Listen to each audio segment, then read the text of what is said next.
श्री राधे श्री राधे श्री राधे।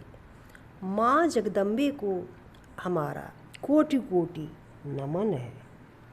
सभी भक्तों को प्रेम भरा अनुराग भरा वंदन है, अभिनंदन है।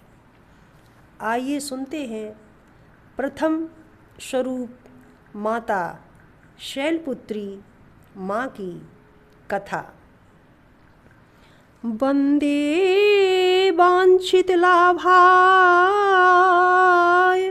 चंद्रार्च कृत शेखराम वृषारूढ़ां शूलक्षरां शैलपुत्रीं यशस्विनीं।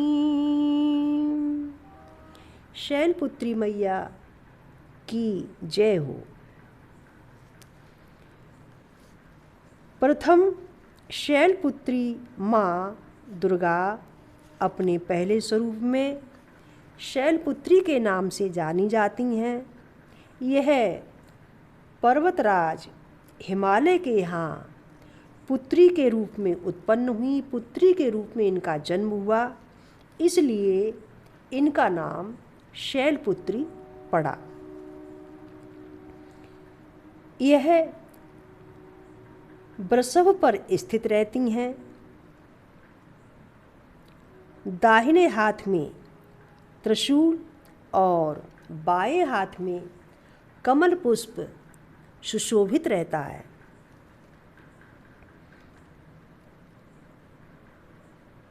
यही नवदुर्गा रूपों में प्रथम स्वरूप शैलपुत्री माँ के रूप में है। अपने पूर्व जन्म में ये प्रजापति दक्ष की कन्या के रूप में उत्पन्न हुई थीं। तब इनका नाम सती था। इनका विवाह भगवान शंकर जी के साथ हुआ था। एक बार प्रजापति दक्ष ने एक बहुत बड़ा यज्ञ किया। इसमें उन्होंने सारे देवताओं को अपना अपना यज्ञ भाग प्राप्त करने के लिए आमंत्रित किया, निमंत्रण दिया, और भगवान शंकर का न कोई यज्ञ भाग था और ना ही उनको निमंत्रित किया गया था। जब सती ने सुना कि हमारे पिता के यहाँ एक बहुत विशाल यज्ञ का अनुष्ठान हो रहा है और जिसमें सभी देवगण, सभी देवियाँ आमंत्रित किए गए, बुलाए गए हैं,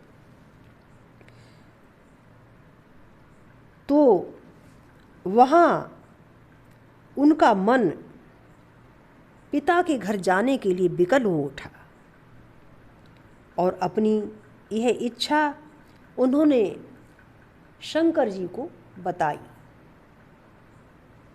सारी बातों पर विचार करने के बाद शंकर जी ने कहा कि प्रजापति दक्ष किसी कारणवश हमसे रुष्ट हैं, हमसे नाराज हैं और उन्होंने सभी देवताओं को निमंत्रण दिया है और हमको अपने यज्ञ में निमंत्रण नहीं दिया है, हमको यज्ञ में स्थान नहीं दिया है, हमको बुलाया नहीं गया है। उनके यज्ञ भाग भी उन्हें समर्पित किए हैं, किंतु हमें जानबूझकर उन्होंने नहीं बुलाया, कोई सूचना तक नहीं भेजी। ऐसी स्थिति में हे पार्वती, हे सती, तुम्हारा वहाँ जाना किसी भी प्रकार उचित नहीं है, अच्छा नहीं है, श्रेयस्कर नहीं है। शंकर जी के इस उपदेश से सती को प्रबोध नहीं हुआ।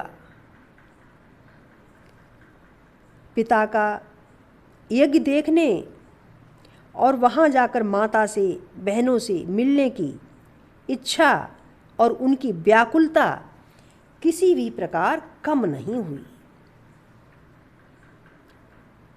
उनका प्रबल आग्रह जान करके भगवान शंकर जी ने उन्हें वहाँ जाने की आज्ञा दे दी, अनुमति दे दी। सती ने पिता के घर पहुँच करके देखा कि कोई भी उनसे आदर और प्रेम के साथ बात नहीं कर रहा है। सारे लोग उनसे मुंह फेरे हुए हैं और सारी बहनें उपहास कर रही हैं, व्यंग कर रही हैं।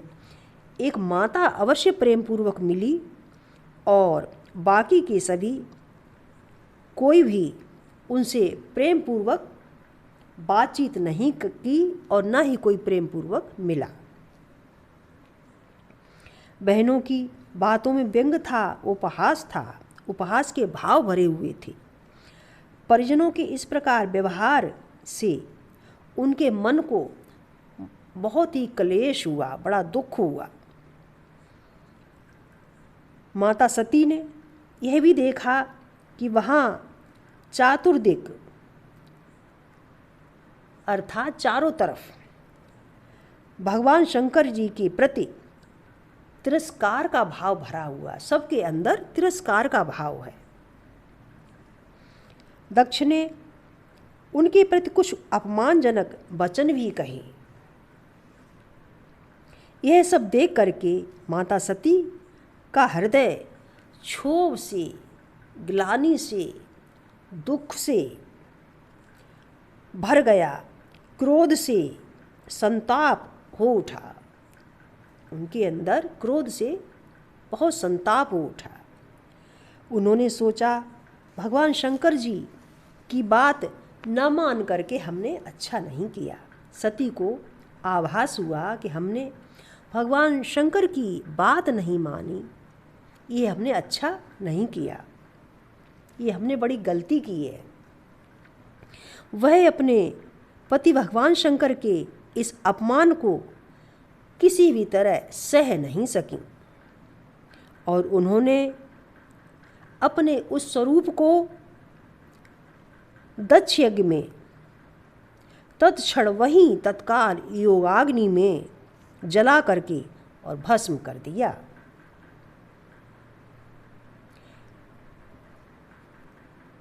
दारुण दुख देने वाली इस घटना को सुनकर के शंकर जी बड़े ही क्रुद्ध हुए।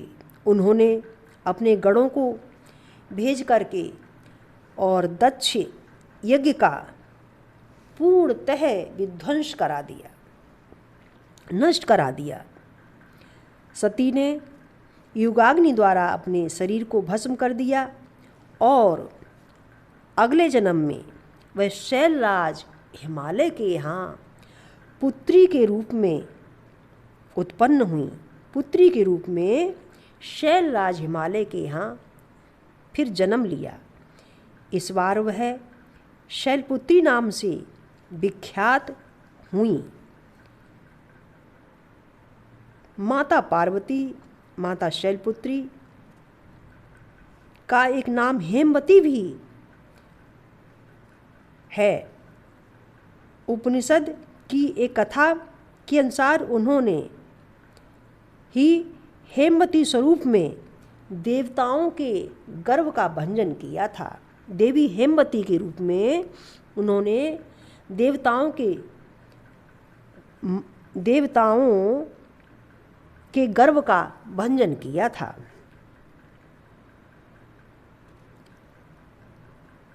शैलपुत्री देवी का विवाह भी शंकर जी से हुआ और पूर्व जन्म की भांति इस जन्म में भी वह शिव जी की ही अर्धांगिनी बनी।